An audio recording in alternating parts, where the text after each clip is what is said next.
पूर्णा शहरातील मुख्य रस्त्यासाठी मनसेने आवाज उठवून त्या रस्त्याच्या विषयी स्वाक्षरी अभियान राबवण्यात आले।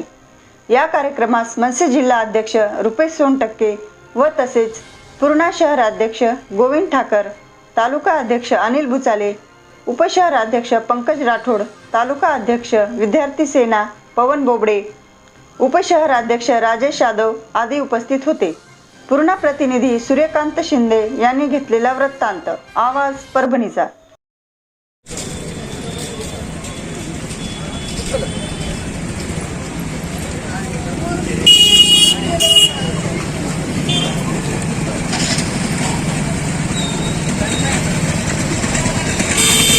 नगरपालिकेच्या गलथान कारभारामुळे आज महाराष्ट्र नवनिर्माण सेना शहर शाखा पूर्णातर्फे सह्या मेन रस्त्यासाठी सह्या घेण्याचं अभियान केलेलं आहे। त्याच्यामुळे आपल्याला तिथं बरेच लोकांनी येऊन सह्या केलेले आहे की आज पूर्णेतील मेन रस्त्याची परिस्थिती आहे ही त्वरित रस्ता सुधारण्यात यावा, ह्या मागणीसाठी आम्ही आज सह्याचं आंदोलन करत आहेत।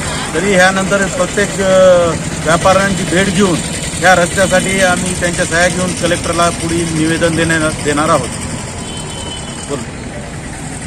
महाराष्ट्र नवनिर्माण सेनेच्या वतीने नगरपालिकेच्या विरोधात आज महाराष्ट्र नवनिर्माण शहर शाखा पूर्णाच्या वतीने स्वाक्षरी अभियान राबवत आहे। या अभियानाला पुणेकरांचा भरभरून प्रतिसाद मिळत आहे।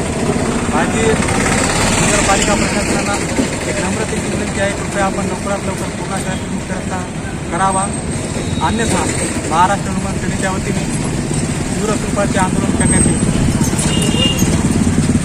पूर्णा शहर में समझ में नहीं आ रहा कि रास्ता खड्डे में कि खड्डा रास्ते में है। हम मनसे की तरफ से एक ही निवेदन करते हैं कि रोड नया बनाया जाए और जनता की साफ सुथरी चलने के लिए व्यवस्था की जाए। बस।